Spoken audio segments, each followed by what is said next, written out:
Okay, imagine this. A global crisis is blowing up, tensions are through the roof, and a world leader has to make a critical move right now. What do they reach for? Is it that secure, old school red phone, or is it a laptop to fire up a video call? Well, the answer is way more complicated and honestly way more fascinating than you'd think. So, first things first, let's just get on the same page. When we talk about telecommunication and diplomacy, we're talking about pretty much any tech that closes the distance. From ancient smoke signals all the way up to today's encrypted video links. For this explainer, we're going to zero in on the two modern heavyweights, the telephone and the video conference. All right, here's our roadmap for today. We're going to dig into why leaders have trusted the telephone for decades, then look at some of its hidden dangers. We'll chart the sudden explosion of video conferencing, but also check out its serious limitations. And finally, we'll try to figure out which tool is the right one for which diplomatic job. First up, let's talk about the tried and true champion of remote diplomacy. It's simple, it's direct, and it has this surprising power. We're talking about the telephone call. So what's really at the heart of a quote like this? It's all about intimacy. When Prime Minister Suga said this after talking to President Biden, he wasn't just talking about policy points. Nope. He was talking about building a relationship. A direct call feels personal. It's actually kind of flattering to the person on the other end because it feels like a real one-on-one connection. And this quote, it just perfectly captures that personal touch. I mean, think about it. Margaret Thatcher's memory of Ronald Reagan's calls isn't about some treaty or trade deal. It's about getting support when things were tough. That's the kind of trust, the kind of alliance building that is just so hard to get from a formal written message. Now, check this out, because what's really interesting here is how the use of this famous hotline totally changed over time. What started as a tool for only the absolute worst case scenario, a diplomatic weapon of last resort, eventually became just a normal part of doing business. By the time you get to Bill Clinton and Tony Blair, they were chatting on the phone about once a week. That really shows you the growing comfort and just how much they started to rely on the phone to manage things. So the phone really offers this whole arsenal of subtle but powerful advantages. You get the tone of voice, which can add a ton of meaning that text just can't. You can fix a misunderstanding the very second it happens.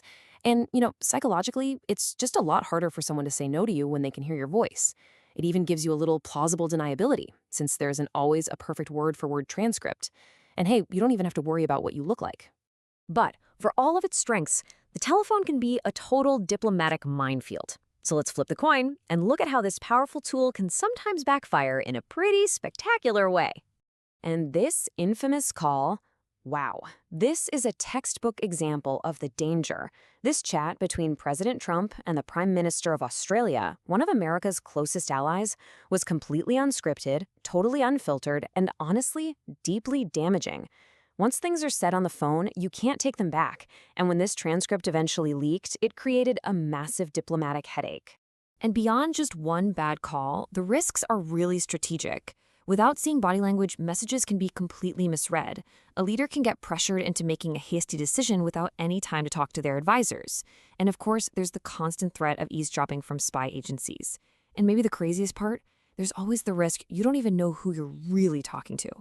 So, with the risks of the phone being pretty clear, a new challenger was kind of waiting in the wings.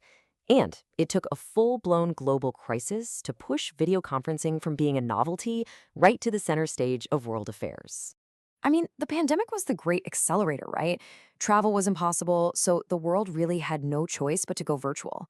All of a sudden, the most important bodies in the world, like the UN Security Council, and these incredibly tangled negotiations, like the post-Brexit talks, were all happening over a video link. Diplomacy had to adapt, or it would have just stopped completely. And in theory, video conferencing looked like it offered the best of both worlds. You get the immediacy of a phone call, but you can also see the other person's body language. A smile, a frown, a little sign of stress. You can share and look at sensitive documents like maps or treaties together in real time. And in big group settings, it can actually be more equalizing, making it harder for one or two big personalities to just dominate the whole conversation. But all that early excitement about this new era of Zoom diplomacy, well, it pretty quickly ran into some hard truths. Being on a screen is just not the same as being in the room. To really get what's lost, you have to understand this concept of corridor diplomacy. These are the unplanned, informal chats, the ones that happen in the hallway or over a coffee break at a real summit. This is where you can pull someone aside, kind of take the temperature of the room, and build that personal trust you need for the really big breakthroughs.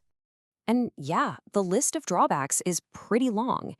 You lose the physical part of it, like a handshake.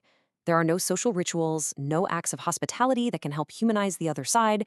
And this is critical. Negotiators are still at home, under the immediate pressure of their domestic politics, which makes them way less likely to compromise.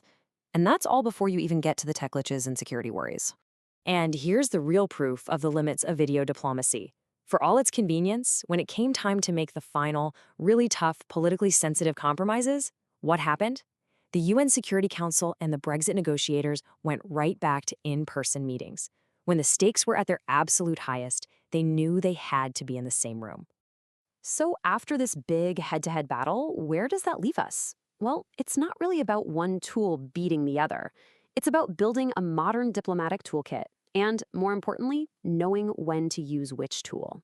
This breaks it down perfectly. The telephone is king when it comes to speed and intimacy. It's perfect for handling a sudden crisis or just reassuring an ally. Video conferencing? That's better for more structured technical stuff, like coordinating details or just keeping negotiations alive when you literally can't travel. Each one has its own unique strengths and its own fatal flaws. And that really brings us to the ultimate takeaway here. While technology is an absolutely essential part of modern statecrafts, it's a supplement, not a replacement.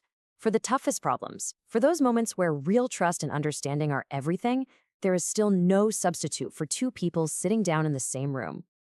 And that leaves us with one final question for the future. As tech like virtual and augmented reality gets more and more immersive, could it finally bridge that gap? Will we one day see a technology that can truly replicate the trust and the nuance of a face-to-face meeting?